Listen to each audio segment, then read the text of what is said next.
That sort of baffles us because the mayor's done more in the black areas and minority areas of this city than all the other mayors in the history of our city combined. So there's been more improvements. The basic essentials such as water lines, sewer lines, parks, recreation centers, swimming pools, street lights, widened paved streets, and so forth. I'm looking now at our precinct map, and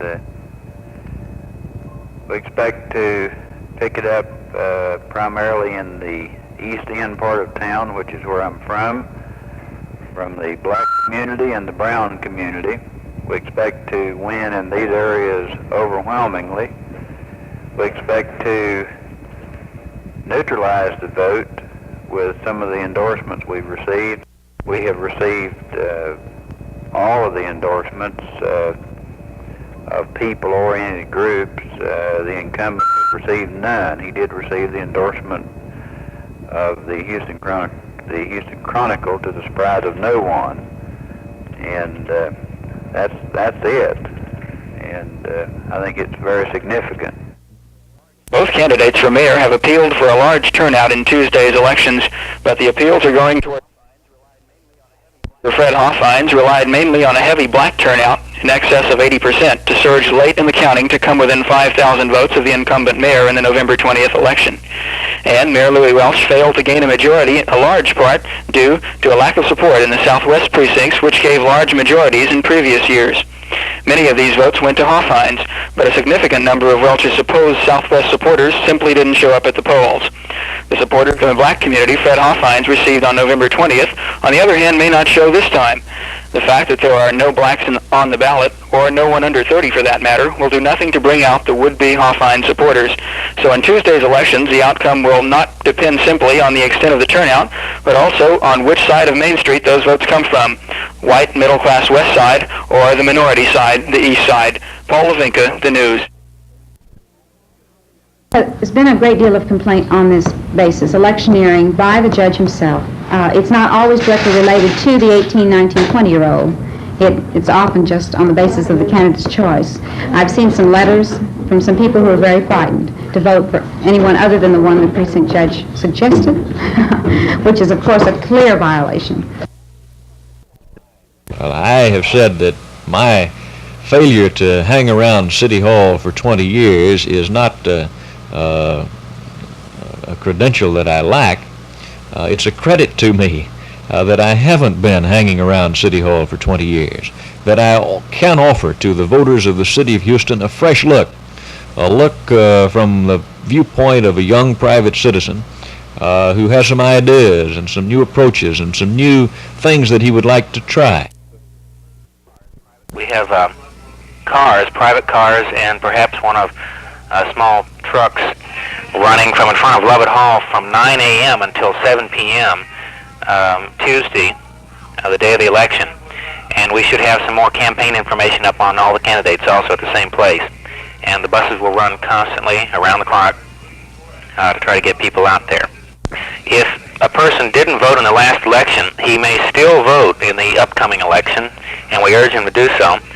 And also, if anyone runs into any problems with voting, they might contact me or any number of people, Jer Martis or Christy Oliver or Roger Smith or Bonnie Hoskins at Jones College.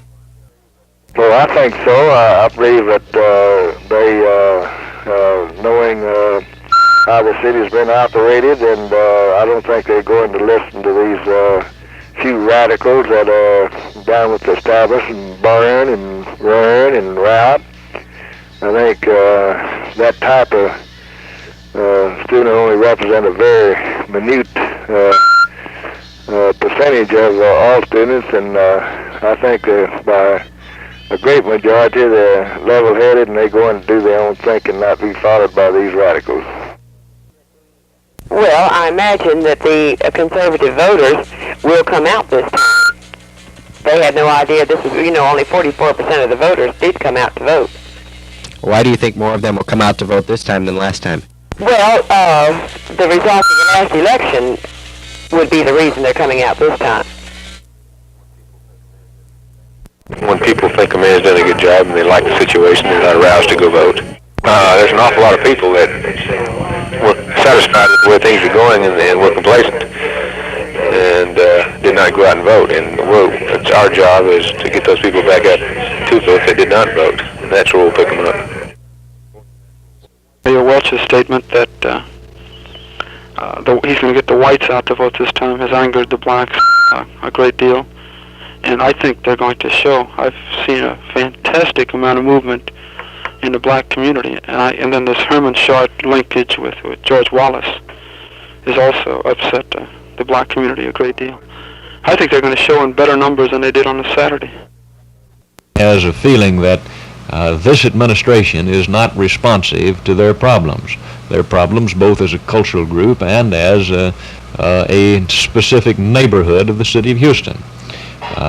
You have to look upon the biggest part of their concern about the current administration as being a concern that administration doesn't pay attention to their neighborhoods, just like other neighborhoods of Houston have the same general feeling. The black community feels that they're not getting their proper share of what city services are available to the whole city. I think every single vote that was cast against the incumbent administration was a vote for a change. Now, there may be some that just couldn't take me and will stay at home, to be frank, but I doubt seriously that very many of those votes that went for other candidates, for any one of the 4 other candidates that were running, will go to the opposition because they were votes for change.